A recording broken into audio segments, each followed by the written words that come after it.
ये अंधकार क्यों है ताक्षरी? आओ विदुर आओ, आओ। प्रणाम ताक्षरी। क्या इस युग में लंबी आयु का आशीर्वाद लेना चाहोगे पुत्र? बड़ों से श्राप मिले या आशीर्वाद, उसे स्वीकार कर लेना छोटों का कर्तव्य है। किंतु आपके कक्ष में अंधकार क्यों है ताक्षरी? ये मेरे भीतर का अंधकार है पुत्र, जो बाहर छलक आया है। मेरे निकट न आया करो पुत्र, मेरे निकट न आया करो पुत्र। ये अंधकार मेरा तुम्हारे श्वेत विचारधारा को भी काला कर देगा पुत्र, काला कर देगा। तुम हस्तिनापुर के वर्तमान के रखवाले हो विदुर, उसकी रक्षा करो, सहायता करो उसकी। जिस वर्तमान का सूर्यास्त होने वाला हो ताक्षरी, उसकी रक्षा, उसकी सहायता। इतने निर्दयी शब्दों का प्रयोग ना करो पुत्र। इस सूर्य को डूबने से रोको। जिस सूर्य को तैरना ना आता हो ताक्षरी, वो इतने गहरे पानी में उतरा ही क्यों? मैंने उसे अंधकार के इस अथाह सागर में उतरने से रोकने के लिए कितने प्रयत्न किए ताक्षरी, कितने प्रयत्न किए, किंतु मैं तुम्हारे प्रति अपना आभार प्रकट करता हूँ पुत्र कि तुमने अपनी बात अधूरी छोड़ दी। तुम ये कहते कहते रुक गए थे पुत्र कि तुमने अपना कर्तव्य पूरा कर दिया, पर पिछड़ तो मैं गया पुत्र।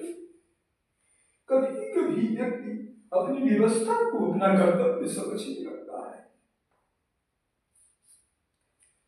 तुम्हारे दृष्टिकोण में मेरी भूल यही है, पर यह आधा सत्य है, आधा सत्य है पुत्र।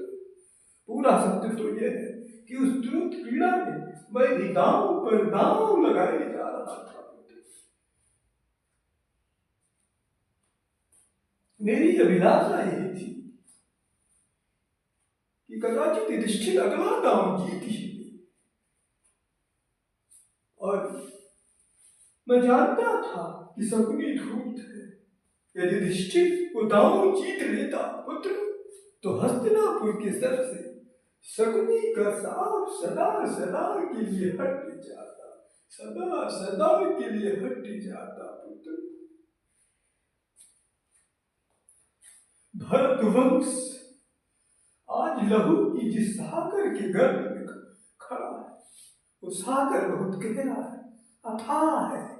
हमारे जीवन की सारी मूल्य, सारी परंपराएं लहू के सागर के गर्भ में डूब जाएंगी पुत्र, डूब जाएंगी।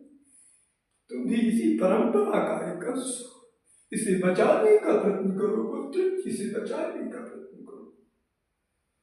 पांडवों के अज्ञातवास का कल 13वां दिन है पुत्र, और 13वें दिन को किसी विशेष परिस्थिति में शास्त्रों के अनुसार 13 वर्ष के बराबर मान लिया जाता है। जाओ पुत्र धृतराष्ट्र के बाद, यदि वो सोया हुआ हो तो उसे उठाओ और कहो कि पांडवों को वापस बुला ले, पांडवों को वापस बुला ले। परंतु यदि दुर्योधन आपकी बात ना माने तो? मेरी निष्ठा युवराज के प्रति नहीं है, मेरी निष्ठा महाराज के प्रति है। और यदि दुर्योधन ने महाराज के आदेश का पालन नहीं किया तो मैं उसे राजद्रोह मान करके कड़ा से कड़ा दंड दूंगा पुत्र, कड़ा से कड़ा दंड दूंगा। मैं बड़ा हूं पुत्र, धृतराष्ट्र से हट भी तो नहीं कर सकता, पर तुम छोटे हो पुत्र, तुम्हें हट करने का पूर्ण अधिकार। जाओ पुत्र, जाओ धृतराष्ट्र को समझाओ पुत्र।